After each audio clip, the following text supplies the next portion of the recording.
또 바람난 남편입니다. 오늘 이 사연 진짜 조금 어렵습니다. 자, 우리 가족 여러분들의 집단 지성의 판단을 받아보고 싶으시다면서 제보해 주셨어요. 네, 벌써 두 번째 외도 저지르다 들킨 남편. 이번에도 일단 넘어가야 할지 아니면 이번엔 이혼해야 할지 고민이다. 이런 사연입니다.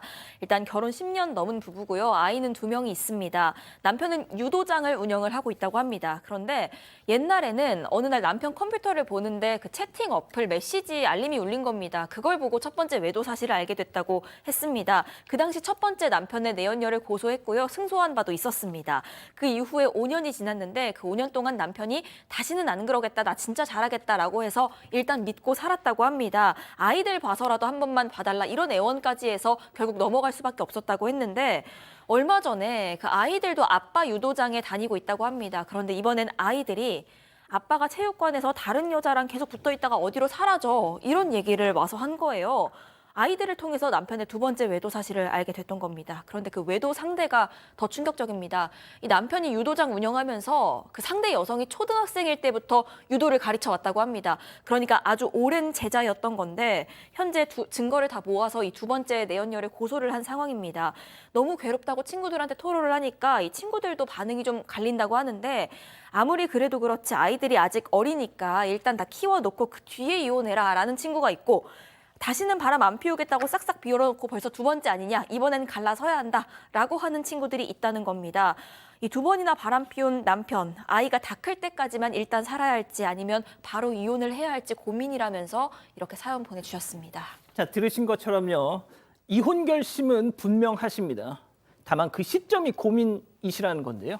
자, 기다리고 기다리셨던 푸처 핸즈업 타임 유튜브 JTBC 뉴스 채널과 사건 반장 독립 채널에서 7천여 분의 우리 가족 여러분 함께하고 계시는데요. 채팅창에 OX로 함께 참여해 보시죠. 먼저 당장 이혼해 친구.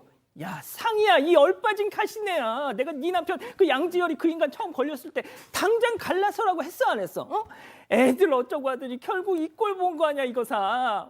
야, 근데 한 번도 아니고 두 번째인데 그걸 또 고민하고 앉았어. 아유, 참말로 내가 너 때문에 미치고 팔짝 뛰어. 정신 차려 이거사 동그라미. 야, 아니에요. 좀 들어보세요. 자, 다음은 일단 살자 친구입니다. 아이고, 이 자연이 이거 하여튼 이렇게 맨날 극단적이야 이놈의 기집이는. 얘 상희야, 난 뭐 화 안 나는 줄 아니? 하지만 이럴수록 냉정하게 생각해야 돼. 애들 둘 혼자 키우는 게 쉬운 줄 알아. 그리고 양지열 그 인간 나쁜 놈이지만 그래도 아빠 없이 학창 시절 보내면 애들한테 안 좋아요.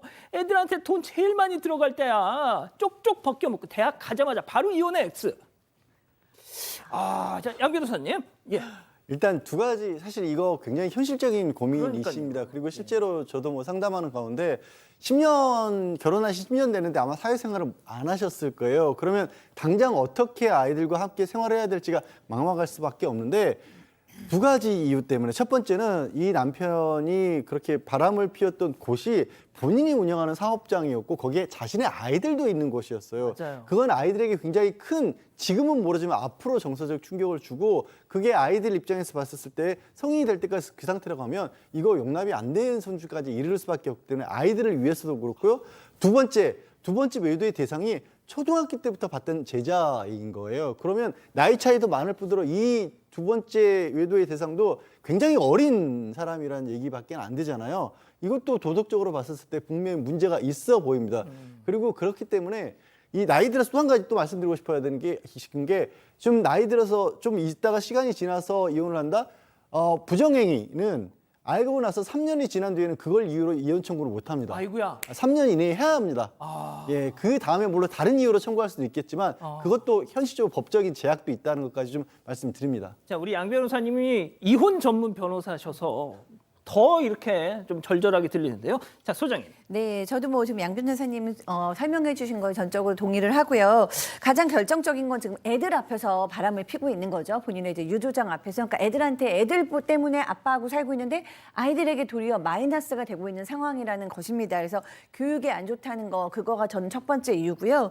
두 번째는 이 제보자인 여성께서 보니까 남편에 대한 미련이 좀 있으신 것 같아요. 왜냐하면 첫 번째도 내연녀를 고소하고 승소하셨고 두 번째도 내연녀를 고소하셨는데 도리어 남편은 용서해주고 계시거든요. 그러니까 남편하고는 그래도 잘 살아보려고 희망을 갖고 계시는데 이 남편은 사실 희망의 가능성이 없는 남자로 보이거든요. 그래서 이 제보해주신 분은 시간이 지날수록 더 실망과 좌절과 상처가 더 크실 것 같아요. 좀 힘드시겠지만 좋은 아빠도 아니고 믿을 만한 남편도 아니니까 마음을 정리하시는 게 낫지 않을까. 그렇군요. 자, 백 변호사님. 일단 뭐 이 두 분 얘기를 제가 또 다시 할 필요는 없을 것 같고 네. 두 분 얘기가 워낙 뭐 다 제가 하고 싶었던 얘기들이니까 저는 그냥 이거 얘기만 할게요. 10년 동안 그냥 아이 클 때까지 살면 이분의 인생은 뭐가 됩니까? 정말 살기 싫은 사람과 아이들 때문에 그냥 아이들 클 때까지 그냥 나는 내 인생을 그렇게 보내야 되는지 저는 그건 개인적으로 좀 아니라고 생각이 들고요. 앞서 말씀드렸던 것처럼 아이들에게 상처 주는 것보다 아이들이 이 아빠와 같이 살면서 받는 상처가 훨씬 더 큽니다. 어허. 그런 걸 고려한다면 망설일 필요 없을 것 같습니다. 그러니까 이혼을 하겠다는 의사가 확고하다면, 그러니까 이혼을 할지 말지 고민이라면 좀 더 다른 그렇죠. 문제지만 이혼 의사가 확고하다면 지금 하시는 게 낫습니다. 아, 저는 그래도 아이들 다 키울 때까지는 뭐 이 의견에 조금은 그래도 뭐 손을 드신 분이 계시지 않을까 싶었는데 전혀 그렇지 않았어요. 네, 그런데 가족분들께서는 그래도 지금 이혼해라가 더 많긴 했습니다만 조금 보류해라라는 의견도 있기는 진짜요? 했습니다. 일단 김정환님, 사람 고쳐 쓰는 거 아닙니다. 아이들 때문에라도 이혼하셔야 해요 하셨고요. SL님, 아이에게 제대로 된 부모 한 명만 있어도 잘 큽니다. 키토사님, 한 살이라도 어리실 때 빨리 이혼하세요 하셨는데요. 윤은주님, 저런 사람이 양육비는 잘 줄까요? 모든 재산을 본인 명의로 돌린다든지 이런 조건을 걸고 일단 보류하시는 게 어떠냐라는 의견 주셨고요. 박명숙님, 일단 혼자 살 수 있도록 대비하신 후에 이혼하세요라는 의견도 주셨습니다. 아휴, 뭐 어떻게 참 뭐 좋은 얘기가 아니라서 좀 안타깝습니다만 보탬이 되셨으면 좋겠습니다. 가족 여러분 잊지 마시고 구독과 좋아요, 알림 설정 여기.